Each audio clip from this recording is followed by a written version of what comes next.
ዋው! ብጣዕሚ ዝገርም ውራይ ዓርኪ መርዓትን ዓርኪ መርዓውን ዝተወዳደርሉ ስረኦም ዝፈለጥሉን ሰዓትን ኩነታትን። ሰላም ሰላም ክቡራት ተኸታተልቲ ናይዛ ቻናል ከመይ ኣለኹም ድሓን ዲኹም? በቢ ዘለኹምዎ ሰላም ክትኮኑ እናተመነኹ እምበኣርከስ ናብዛ ቪድዮ ክትኣትዩና ኣለኹም ላይክ፣ ሸር፣ ሳብስክራይብ እናገበርኩም ምትዋዕኹም ኣይፈለየን ክብለኩም ፈቲ እምበኣርከስ ናይ ሎማዓንቲ ኣድያና ወይ ከዓ ትሕዝቶና ብዛዕባ ሊልና ኣሌክስ ኮይኑ ኣብ ዝሓለፈ ቪድዮም ኣሌክስና ሊሊ ብዛዕባ ዝግጅት መርዕኦምና ብዛዕባ ዓርኪ መርዓትን ዓርኪ መርዓውን መን እዩ ዝስዕር ዝብል ናይ ውድድር ግዜ ከም ዘለዎም ሒዞምልና መፂኦም ነይሮም ማለት እዩ። ይኹን ደኣ እምበር ክቡራት ተኸታተልተይ ብጣዕሚ ደስ ዝብልን ብጣዕሚ ዝገርም ውራይን መርዓ እዩ ሓሊፉ ማለት እዩ ክብለኩም ይኽፈቲ። ብጣዕሚ እዩ ደስ ኢልኒ ክቡራት ተኸታተልተይ ምክንያቱ ብጣዕሚ ደስ ኢልኒ ዝበልክዎ ሊልና ኣሌክስ ካብ ዝፋቐሩ ኣስታት 7 ዓመት ገይሮም እዮም። ኣብ 7 ዓመት ዝኣክል ደሞ ብዙሕ ፈተናታት ሓሊፎም ናብዚ ደረጃ እዚ ብምብፅሖም ብጣዕሚ እዩ ደስ ኢልኒ ማለት እዩ። ክቡራት ተኸታተልተይ ሊልና ኣሌክስ ናብዚ ብምብቅዖም ብጣዕሚ ከምቲ ኣነ ደስ ኢልኒ ዘሎ ደስ ኢልኩም ክኸውን ተስፋ ይገብር። ምክንያቱ ኣብ ዝሓለፈ ቪድዮም ሊልና ኣሌክስ ዝሓለፍዎ ኩነታት ርኢኹምዎ ነይርኩም ኢኹም ማለት እዩ። ይኹን ደኣ እምበር ሊሊ ሓፍትና ጠንካራ ጅግና መግለፂ ዘይብላ ጠንካራ ጓል ኣንስተይቲ እያ። ከምኡ እውን ኣሌክስ እውን መርኣያ ፍቕሪ ዝበሃሉ ተባዓት ጀጋኑን እዮም። እዚ ኩሉ ፈተናታት ኣብ መንጎኦም ብዘይ ምትእምማን ዝመፀ ነገራት ርኢኹምዎ ኢኹም። ግን እዚ ኩሉ ብጥንካረ ናታቶም ትብዓትን ሓሊፎም ናብዚ መርዓ እዚ ብርሃኖም ኣብቂዕዎም ኣለና። እንኳዕ ደስ በለኩም እየ ክብለኩም ዝፈቱ ማለት እዩ። እግዚኣብሄር ኣምላኽ ፈረይትን ፀገይትን ይግበርኩም። ብጣዕሚ እዩ ደስ ኢልኒ ክቡራት ተኸታተልተይ ንስኹም እውን ደስ ኢልኩም ክኸውን በዓልቲ ምልእቲ ተስፋ እየ በድጋሜ። እዚ ቪድዮ ሒዘዮ ከይመፅእ ናታቶም ቪድዮ ናይ መርዕኦም ብምክንያት ኮፒራይት ከይብለኒ ከምኡ እውን ናይ ዩቱብ ሕግታት ክክተል ስለ ዝደለኹ እየ ማለት እዩ። ክቡራት ተኸታተልተይ እምበር ከምቲ ኣብ ዝሓለፈ ዝረአኹምዎ ዓይኖም ብጣዕሚ ተሓጒሳ ከምኡ እውን ወላዲት ሊሊ ብጣዕሚ ተሓጒሰን መስቀል ምስኣቶም ሕሊፎምዎ ከምኡ እውን መርዕኦም እውን ብድሙቕ ዝተኻበረሉ ዕለት እዩ ማለት እዩ ክቡራት ተኸታተልተይ ማለት እዩ። በዚ ኣጋጣሚ ክቡራት ወለዲ እውን እንኳዕ ደስ በለኩም ክብለኩም ይፈቲ። ከምኡ እውን ተኸታተልቶም እና ኣዕርኽቶም ዳጊ ከምኡ ኣብ ጎኖም ኣብ ዙርይኦም ዘለኹም ዓርኪ መርዓትን ዓርኪ መርዓውን ንኩልኹም ሰናይ ትምኒተይ እናገለፅኩ ይርከብ ማለት እዩ ክቡራት ተኸታተልተይ።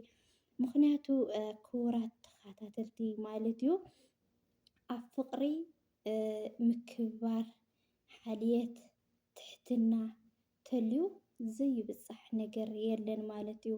ስለዚ ክቡራት ተኸታተልተይ ብዛዕባ ሊልና ኣሌክስ ትገልፅ ንእሽተይ ግጥሚ ናባኹም ከብለልኩም እየ።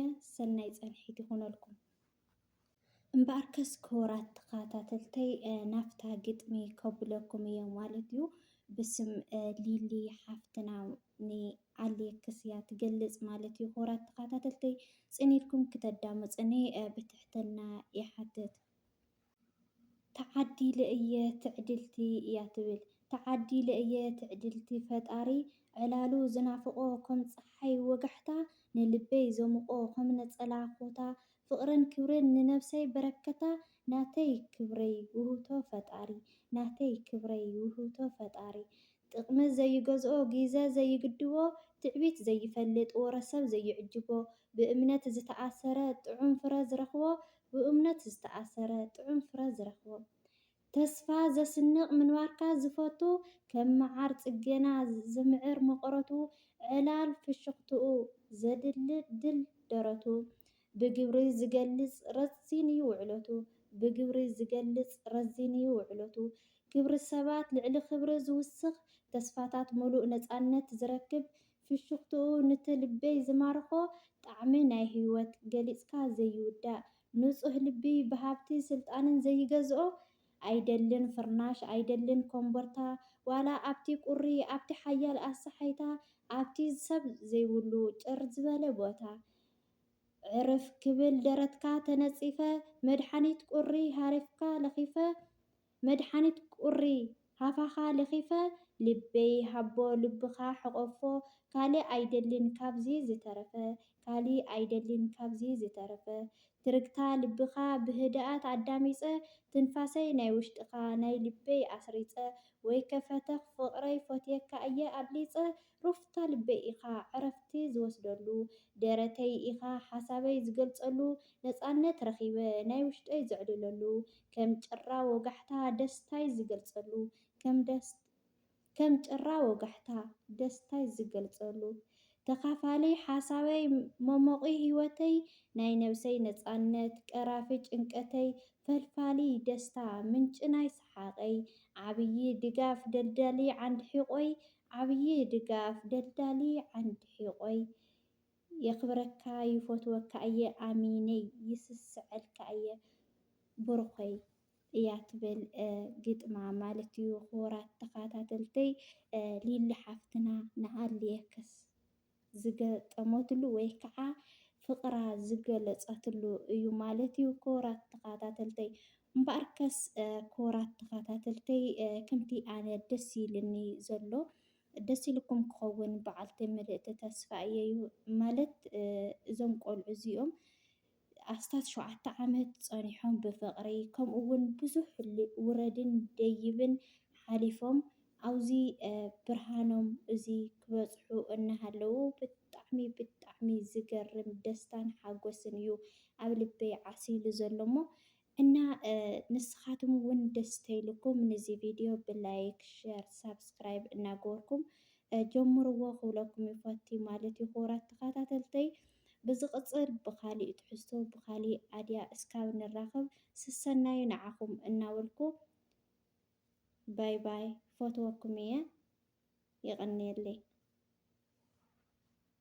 عمبرا خفيرين عيني سابل تفوسنا يحمامي دارت العالمستر خفيني عامل كده عندك استهيابي عند فقر ليلي شوي تيسي دمي وراسي عقلي